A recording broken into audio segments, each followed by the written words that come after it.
اما بعد اعوذ باللہ من الشیطان الرجیم بسم اللہ الرحمن الرحیم قال ربنا ظلمنا انفسنا وان لم تغفر لنا وترحمنا لنكونن من الخاسرین صدق اللہ العظیم وبلغنا رسوله النبی الامین الکریم ونحن على ذلك لمن الشاہدین والشاکرین والحمد للہ رب العالمین۔ تراویح میں آج ہم نے سورہ اعراف شریف اور سورہ انفال کی کچھ ابتدائی رکوع سماعت کیے۔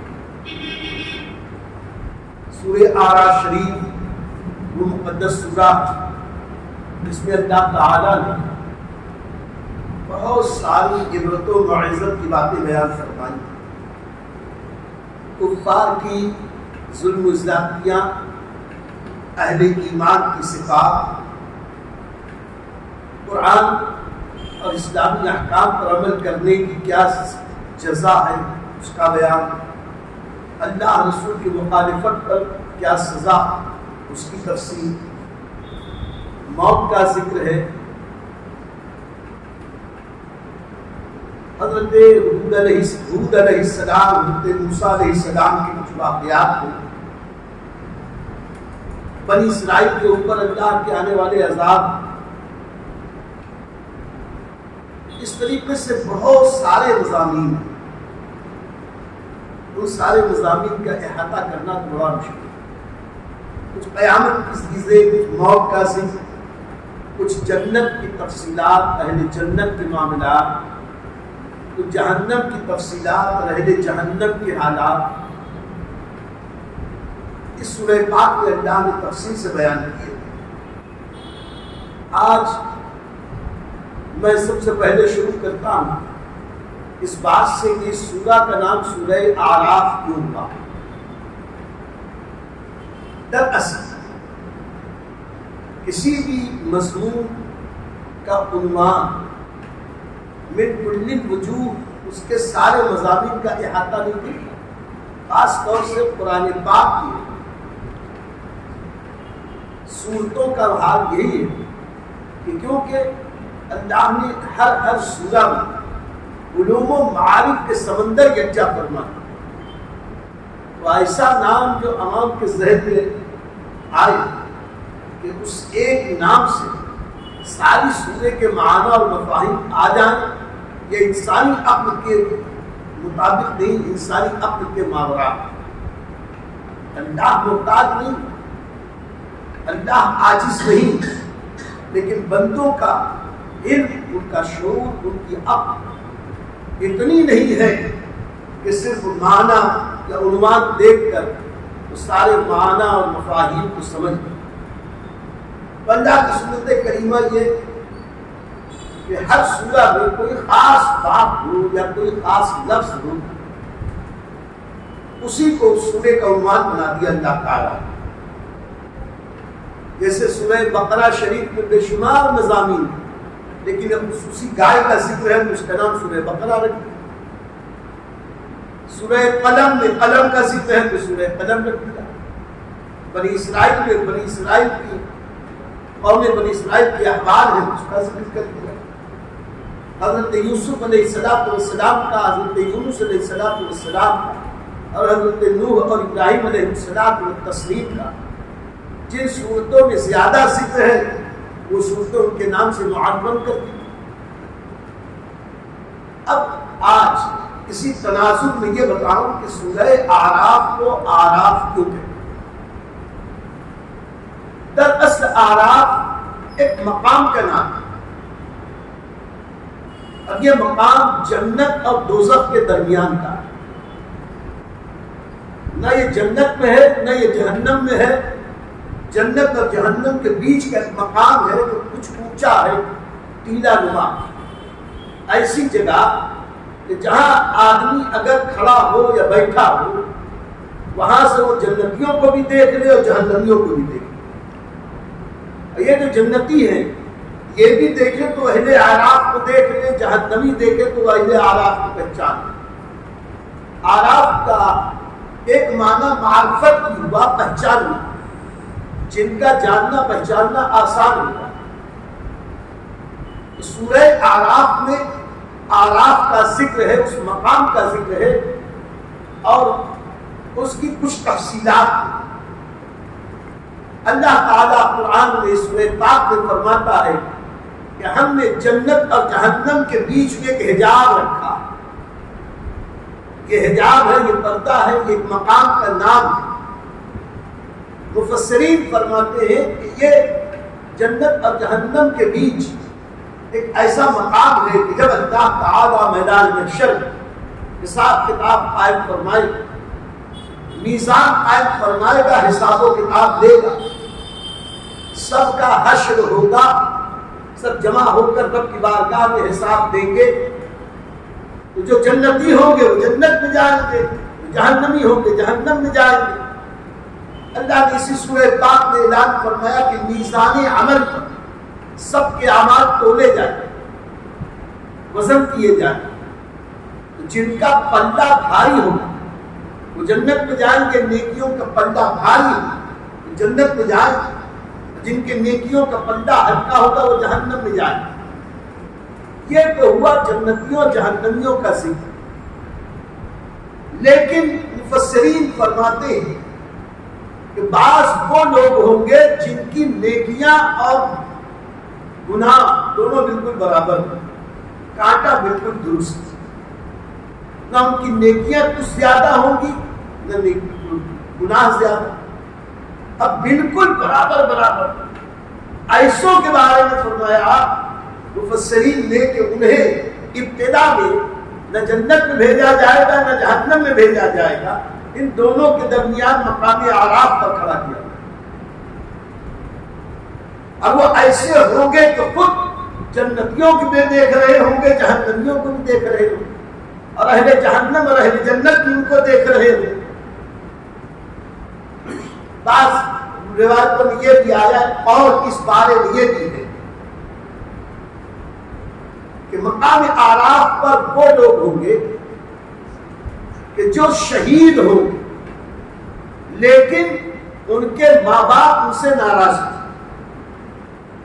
شہادت کی بنیاد پر وہ جنت کے حقدار ہوں لیکن ان کے ماں باپ ناراض تھے دنیا تو اللہ ان کو جنت میں جگہ نہ دے گا. ابتدا میں انہیں مقام اعراف کرتا ہے, متمکن فرمائے گا کہ تم مقام اعراف میں. ایک اور اس بارے میں یہ بھی آیا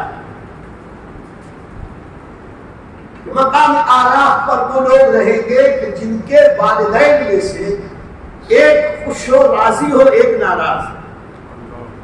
اگر ایک خوش ہے وہ جنتی, لیکن ایک ناراض ہے وہ جنت میں جانے کے لائق. تو ماں باپ میں سے ایک خوش اور ایک ناراض تب بھی جنت میں داخلہ نہ ملے گا. مقام اعراف پر قائم انہیں روکا جاتا.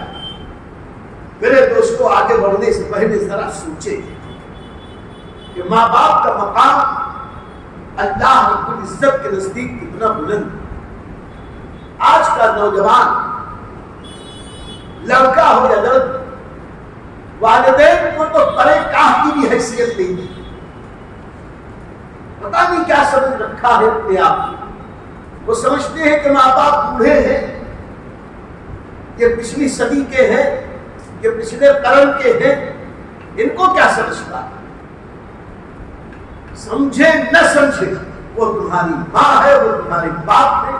ان کا حق اتنا زیادہ ہے کہ جب جب اللہ نے قرآن میں اپنی ربوبیت جتائی ہے اور کہا ہے کہ اللہ کا شکر ادا کرو, وہی ماں باپ کے احکام کی فرما برداری کا حکم بھی اللہ نے فرمایا. جگہ جگہ اللہ نے دعا کے لیے بتایا کہ تم دعا کرو اپنے رب سے اپنے ماں باپ کے.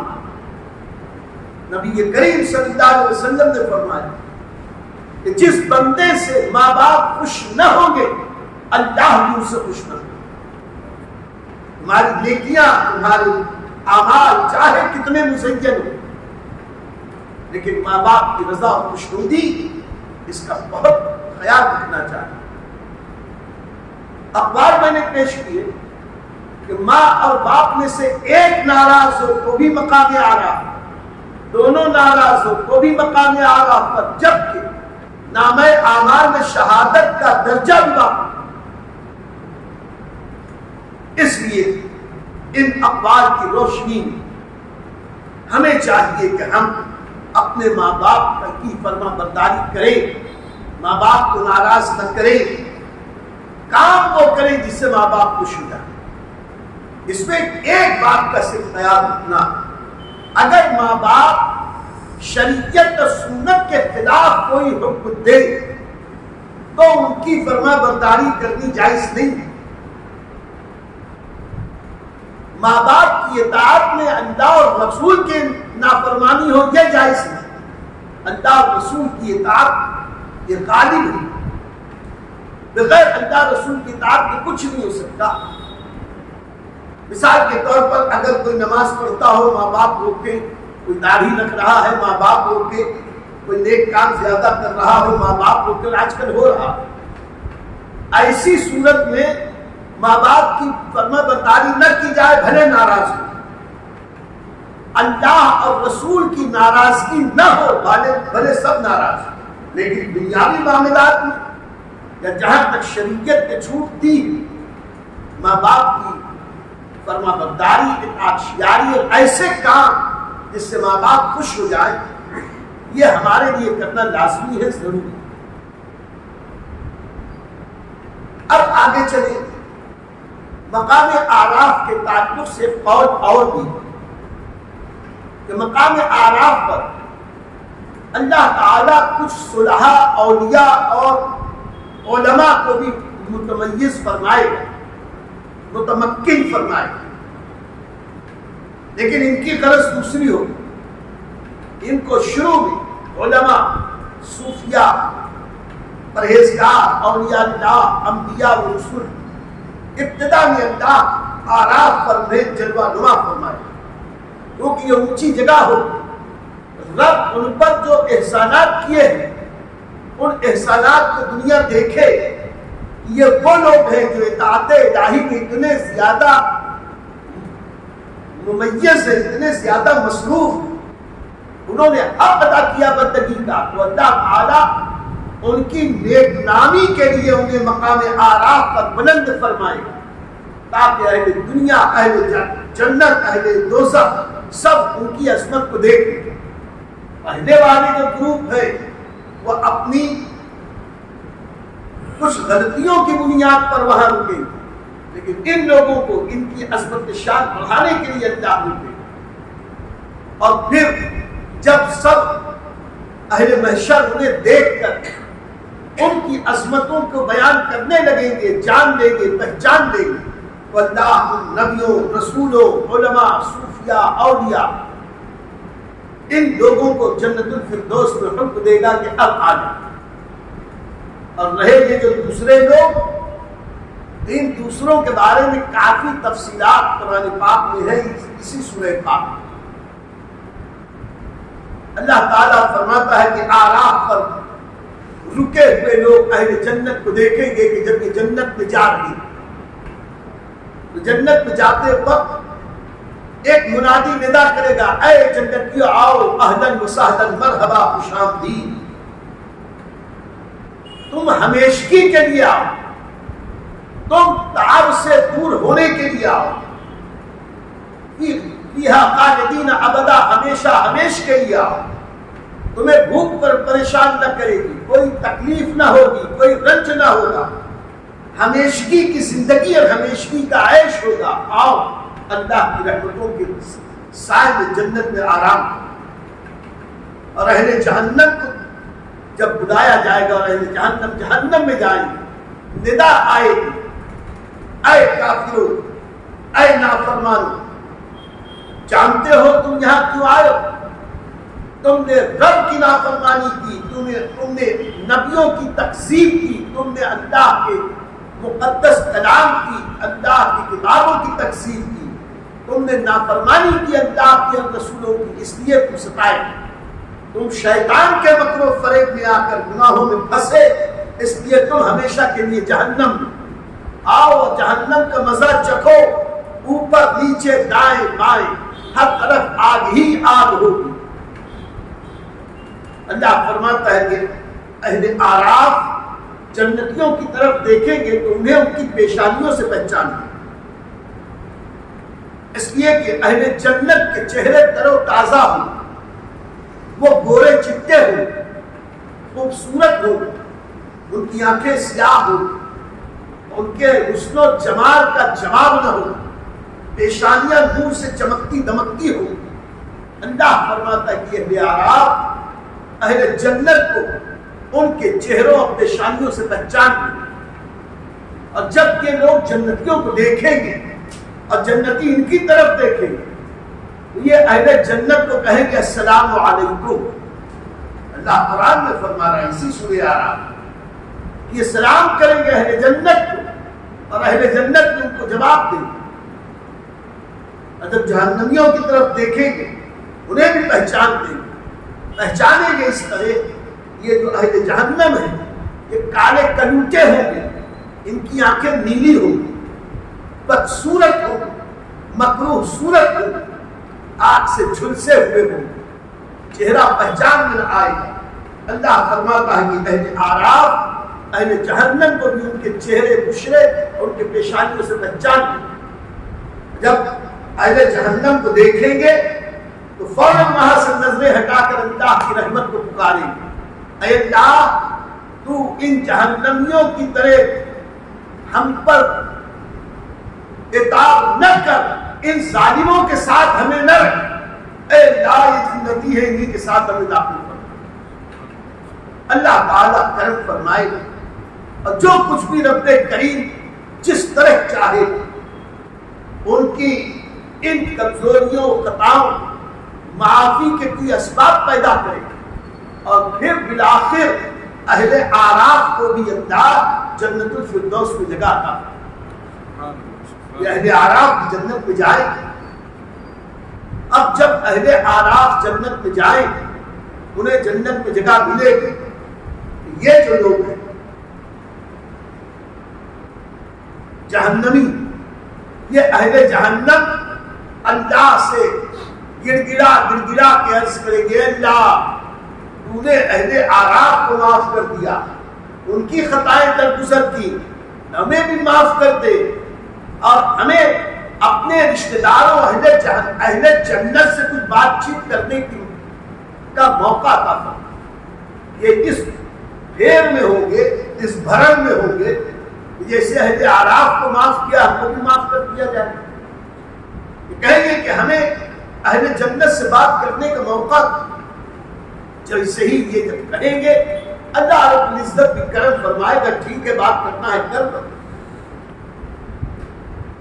یہ جتنے ہیں اچک کر جنت کی طرف دیکھیں، جانے نہیں ملے گا جنت، لیکن یہیں سے اچک کے دیکھیں اور وہاں سے اہل جنت کو پکاریں۔ اللہ فرماتا ہے کہ جہنمی اپنے رشتہ داروں کو جو جنتی ہوں گے پہچان دیں گے، یہ میرے بابا ہیں، یہ میری ماں ہے، یہ میرا بھائی ہے، چچا ماموں بھانجا بھتیجا جو بھی قریبی رشتہ دار، جنتیوں کو یہ پہچان لیں گے، کیونکہ اہل جنت کے چہرے بشرے تو اصل حالت میں ہو کر بھی خوبصورت ہو جائیں گے، ان کے چہرے بدلیں گے نہیں، یعنی ایسا نہ ہو کہ پہچان بدل جائے، پہچان باقی رہتے ہوئے ان کے حسن و جمال میں فضل و کمال میں اضافہ، یہ پہچانیں گے، آواز دے کے پکاریں، اے خدا اے خدا اے خدا، ابا جان امی جان، ارے بیٹے ارے بھائی۔ وہ رشتہ دار جو جنت میں وہ گھوم کے دیکھیں گے تو دور سے دیکھیں گے، صاف کہیں گے ہم تمہیں نہیں پہچانتے، تم کون؟ اللہ فرماتا ہے کہ جنت جہنمی رشتہ داروں کو پہچان نہ پائے۔ مفسرین فرماتے ہیں کہ نہ پہچاننے کی ایک وجہ یہ بھی ہوگی، یہ جل جلا کے تو کوئلے ہو گئے، کالے کنٹے ہو گئے. یہ مکروہ صورت جہنم کے عذاب کی وجہ سے ان کے اندر تو بگاڑ آ ہی گئے. ایسی صورت اہل جنت کہیں گے ہم تمہیں نہیں پہچانتے, ہم تمہیں نہیں پہچانتے. یہ پھر یاد دلائیں گے ہم تمہارے فلاں ہیں, ہم تمہارے فلاں ہیں, ہم تمہارے فلاں ہیں, ہم نے تمہارے ساتھ دنیا میں یہ کیا, ہم نے یہ کیا, ہم نے وہ کیا. یاد دلائیں گے, یاد آئے گا, کہیں گے ہاں ٹھیک ہے کہو, کہنا کیا ہے. تو اہل قرآن فرماتا ہے کہ یہ جہنمی اہل جنت سے کہیں گے کہ تم ہمارے رشتے دار ہو, کچھ ہم پر کرم کرو, ہم جل بھن کے کباب ہو رہے ہیں, ہمیں کچھ پانی سے مدد کر دو. تم جنت میں ہو, پانیوں میں ہو, نہیں تمہارے قدموں کے نیچے, محلوں کے نیچے نہریں رواں, تم سرسبز و شاداب ہو, پانی کی کثرت میں کوثر و سلسبیل اور تسنیم کی نہریں جاری. کوثر بھی, سلسبیل بھی, تسنیم بھی. کیا ہے جو تمہارے پاس نہیں ہوا؟ ہم جل بھن کے کباب ہو رہے, پیاس سے العطش کہہ رہے, کچھ تھوڑا سا پانی دے, اور بھوک بھی بہت لگی ہوئی ہے, کھانا نہیں, کچھ تھوڑا سا کھانا. میرے دوستو, اہل جہنم کے بارے میں یوں تو بہت ساری روایتیں ہیں, لیکن جہاں تک کھانے پینے کی بات ہے, قرآن میں بھی آیا, احادیث میں اس کی تفصیل بھی آئی.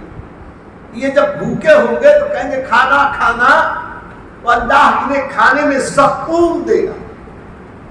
عربی میں زقوم اسے کہتے ہیں جسے ہماری اردو میں تھوہر کہتے ہیں. ناک بھنی, ناک بھنی کئی قسم کی ہوتی ہے, سینکڑوں قسم کی تو ہم نے دیکھی.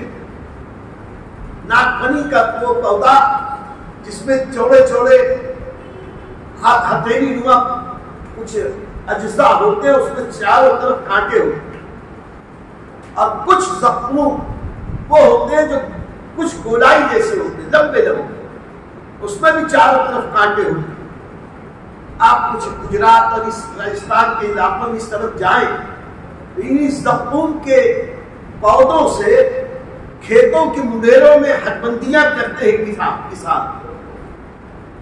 یہ اکثر میں ریگستانی پودا ہے, ریگستان میں ہوتا ہے. اس کی جو پتیاں ہیں, پتیاں نہیں ہوتی, اس کی جڑیں بہت زمین کے اندر ہوتی ہیں, پتیاں ہی کانٹوں میں تبدیل ہوتی ہیں, کیونکہ یہ پانی تو زمین سے نہیں لیتا. ریگستان میں پانی کم ہے تو بہت نیچے سے لیتا. پتیاں ڈال اس میں بنائی نہیں جس سے پانی کا ڈی ہائیڈریشن نہیں ہوتا, پانی اس میں سے نکلتا نہیں, ورنہ اگر یہ پتیاں ہو تو اس میں سے پانی کا اخراج ہوتا. اللہ کی قدرت ہے, یہ ریگستانی پودا ہے تو زقوم کانٹے دار. اللہ فرماتا جب انہیں کھانے کے لیے بھوک لگے گی, یہ کہیں گے ہم کھانا چاہتے ہیں, اللہ زقوم اور تھوہر دے گا کہ ناک بھنی کے پودے کھاؤ. اب ظاہر سی بات ہے, بھوک کی شدت کی ہوگی کہ برداشت نہ ہو پائے گا, زبردستی منہ میں ڈالیں گے. منہ میں ڈالیں گے تو ہاتھ میں لیں گے, ہاتھ زخم, منہ میں ڈالیں گے منہ زخم. ارے میاں, مرغوب مچھلی کے ذرا سا کانٹا حلق میں چپ جاتا ہے تو ہائے ہائے ہو جاتا ہے, ہائے توبہ بچتی ہے. اب وہ زخم جو کانٹے دار ہے, کھانے ملے گا تو کیسے کھائے گا؟ بھوک. اب پیاس کا جب معاملہ ہوگا, پانی پانی چلائے کر ہر طرف اللہ کو کہتا ہے کلر الٹ کر بھونے جائیں گے جہنم میں, جیسے یہاں سیخ اور کباب بھونے جاتے ہیں اوپر نیچے سے, ایسے یہ جہنمی بھونے جائیں گے, بھونے جائیں گے. اللہ فرمائے گا زق چک چک, تو بہت دنیا میں بڑا عزت والا بنتا تھا, چک چک اللہ کا عذاب چک, آگے سے پیچھے سے, دائیں سے بائیں سے, اوپر سے نیچے سے آگ میں جھلسایا جائے, اور اسی کے ساتھ ساتھ آگ کے تابوت میں رکھا جائے, تنگ جگہ کوٹھنی نما, بالکل ایسی کہ آدمی فٹ ہل جل نہ پاوے, آگ کے تابوت میں دھسایا جائے. اور ایسے میں جب پیاس پیاس چلائے گا تو پانی کے لیے, پینے کے لیے جو اسے چیز دی جائے گی اسے ہماری زبان میں پیپ کہتے ہیں, مواد.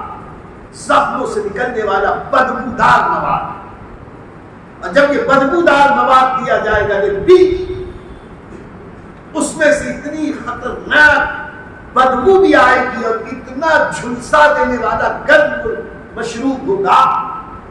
حدیث پاک میں آیا کہ جہنمی جیسے ہی ہونٹ پہ رکھے گا، منہ میں دے گا، اس کی گرمی سے ہونٹ، زبان اور یہ رخسار کے داغ یہ سب گرمی سے گل کے نیچے گر جائے گا. ایسے گرم مشروب.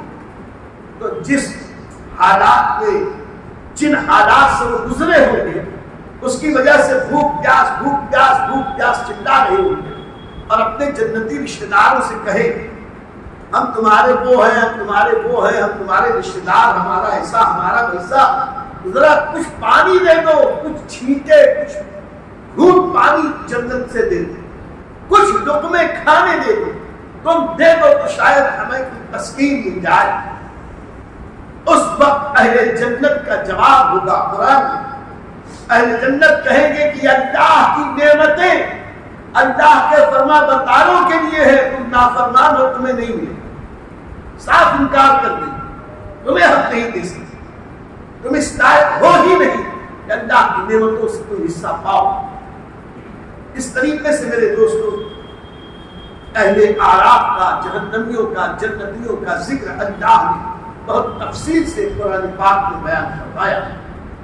ہم اللہ سے دعا کرتے ہیں کہ مولا کریم ہم سب پر رحم فرمائے، ہماری بھی مغفرت فرمائے، گناہ معاف کرے، ہمارے ماں باپ کی مغفرت، ہمیں توفیق دے کہ جن کے ماں باپ زندہ ہیں ان کی سچی خدمت کر کے وہ اپنے ماں باپ کو راضی کریں، اور جن کے ماں باپ رخصت ہو گئے اللہ اپنی جناب سے، اپنی بارگاہ سے ہمارے قہر پر ہمارے مرحومین ماں باپ کو اتنی نعمتیں دے، اتنی نعمتیں دے، اتنی نعمتیں دے کہ وہ ہم سے راضی ہو. ایک صحابی آئے بارگاہ رسالت میں عرض کرنے لگے یا رسول اللہ صلی اللہ علیہ وسلم آپ ماں باپ کے حقوق کا بہت ذکر فرماتے ہیں، میرے ماں باپ اس دنیا سے رخصت ہو گئے. آپ علیہ السلام نے فرمایا کہ تمہارے ماں باپ رخصت ہوئے لیکن اب بھی ان کے حقوق تم پر باقی. تم جب اپنے لیے نمازیں پڑھتے ہو تو تمہیں چاہیے کہ کچھ نمازیں اپنے مرحوم ماں باپ کے لیے، تم اپنے لیے روزے رکھتے ہو تو کچھ روزے اپنے ماں باپ کے لیے رکھو، کچھ صدقات و خیرات اپنے لیے کرتے ہو تو اپنے ماں باپ کے ایصال ثواب کے لیے بھی صدقات و خیرات کرو. اس کی تشریح میں تفسیر بھی عرض کر دوں، یہاں نمازوں سے مراد فرائض نہیں، ہم اپنے لیے جو نوافل نماز ادا کرتے ہیں، نفل نماز، تو کبھی اپنی ماں اور باپ کے ایصال ثواب کے لیے بھی نفل نماز پڑھے اور رب سے عرض کریں مولا اس کے صدقے میں میرے ماں باپ کی مغفرت فرما، ان کے درجات کو بلند فرما، ان کے گناہوں کو معاف کر.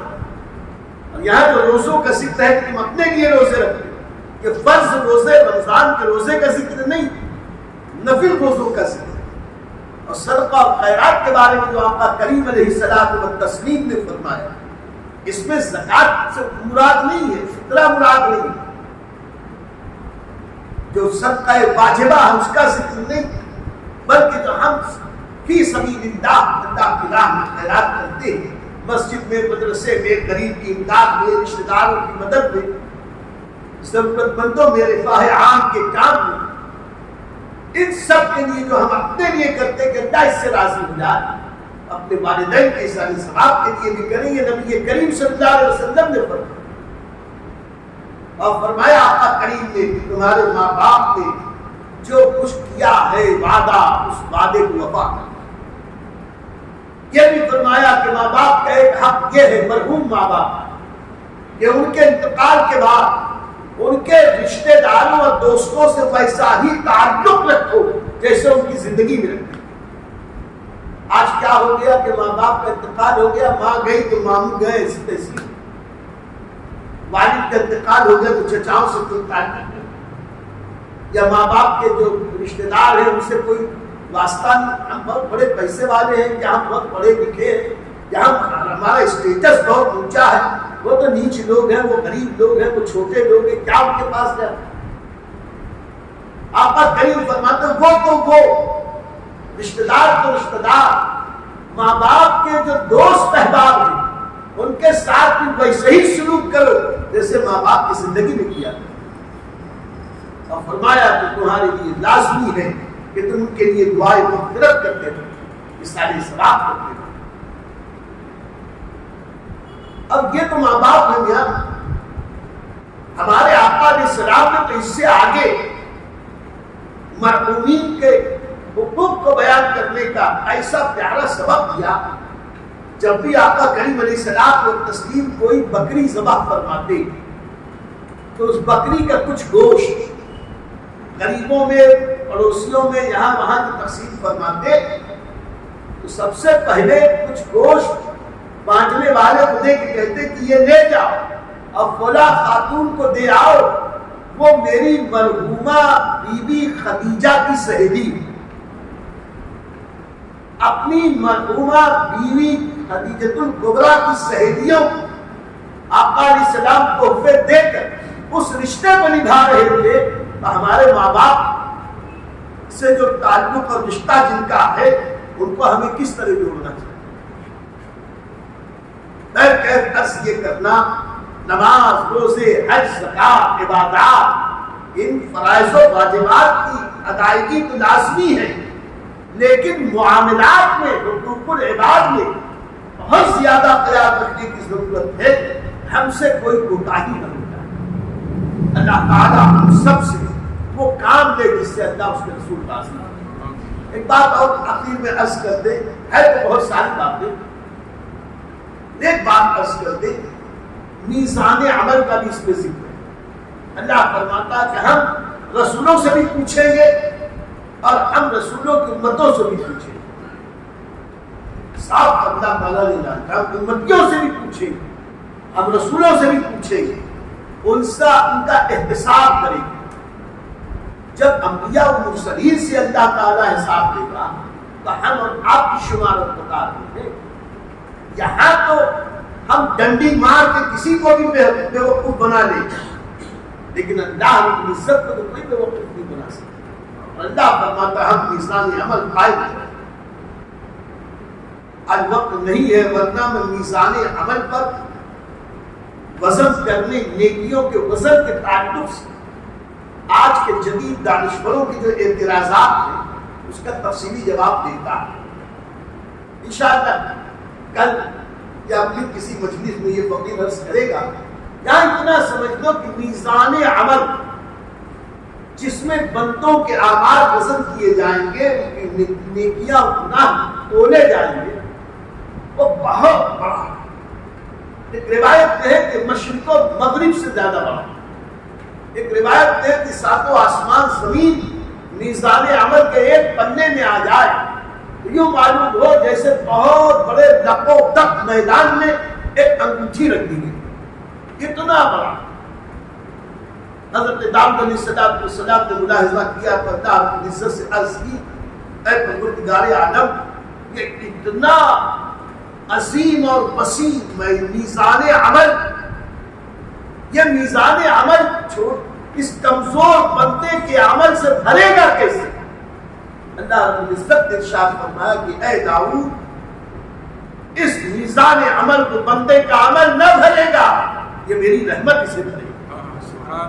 اگر اس کی چھوٹی سی نیکی میں قبول کر لوں، حدیث میں آیا اگر ایک کھجور کا صدقہ دینا میں قبول کر لوں، اسی سے میزان عمل کو بہتر ہو۔ یہ اللہ کی رحمت ہے، بغیر رب کی رحمت کے کوئی چارہ نہیں۔ اللہ تعالیٰ اپنی رحمتوں سے ہم سب کو حصہ عطا فرمائے۔ وآخر دعوانا الحمدللہ رب العالمین۔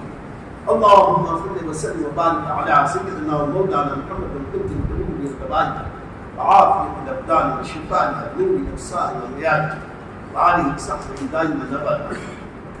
اللهم ربنا آتنا في الدنيا حسنة وفي الآخرة حسنة وقنا عذاب النار وأدخلنا الجنة مع الأبرار برحمتك يا عزيز يا غفار يا رب العالمين۔ وصلى الله تعالى على خير خلقه ونور عرشه سیدنا و مولانا محمد وآلہ وصحبہ اجمعین برحمتک۔ ہماری آپ کو کیسی لگی کمنٹ باکس میں آپ ضرور ہمیں اپنے کمنٹ سے نوازیں، مثبت باتیں ہمیں عطا کریں، اگر ہم کہیں غلطی کریں تو اس سے بھی آپ ہمیں آگاہ کریں، جو ہمیشہ میں آپ کو یاد دلاتا ہوں۔ اب بھی آپ توجہ فرمائیں، نوازش ہوگی آپ معمار ملت چینل کو سبسکرائب کریں اور لائک کریں۔ لائک کرنے سے ناظرین یہ ہوتا ہے کہ یوٹیوب چینل اس کلپ کو، اس ویڈیو کو دوسرے ویورز تک فارورڈ کرتا ہے، تو لائک کریں گے تو ایک اچھی بات ہم دوسرے تک پہنچانے کا نیک کام کریں گے، اور معمار ملت چینل کو بھی گروتھ گزارش ہے سبسکرائب ضرور کریں اور لائک بھی ضرور کریں، اور ہو سکے تو شیئر بھی کریں۔ السلام علیکم ورحمۃ اللہ وبرکاتہ۔